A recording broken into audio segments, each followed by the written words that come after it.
Amin'ny ankapobeny sy ny lamima ny fankalazan'ny malagasy iray manontolo ny fetin'ny fahaleovantena raha ny fanazavana sy ny tatitra nentin'ny teo anivon'ny CRGN arahantsika ny akon'izay.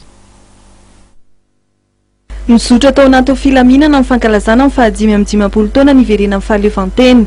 Na dia nisy aza amin'ny fikasana fanakorontanana samihafa, nisy ny andraikitra ny raisy mitandro filaminana ary voafehy fiarovana ny fandriampahalemana teto Antananarivo.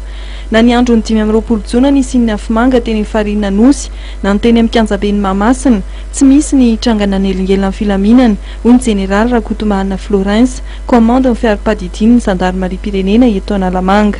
Omaly dia mitena izany fa tsisy na zavatra kely izy nelingeliny afomanga teo Nosy.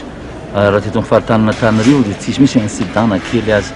Satria araka teny tao aminareo hoe atao izay atome fitandro filaminana amin'ireny faritra ireny. Dia ny lamina tanteraka dia isaorako ny voakana Antananarivo koa nanaraka ny fitsipika sy ny fepely izany izay natao mitandro filaminana tamin'ny Omaly iny.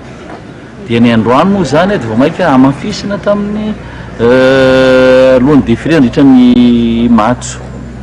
Ary izao koa moa izany orinan'ny matso misy ny hetsika ao Mahamasina dia vao mainka amafisina. Izany hoe zahay izany dia vonona tanteraka amin'izay mety fitsangahan-javatra. Ary ny mpanohangim-baovao dia efa manakaiky andehan'ny olona mieritreritra hoe hanao ratsy ireny. Raha ny zava-nisy teny amin'ny lapan'ny Avoloha dia no amafisina tanteraka ny fiambenana, ary nisy ny fandaminana napetraka ho fitandrona ny filaminana sy ny fahandriampahalemana.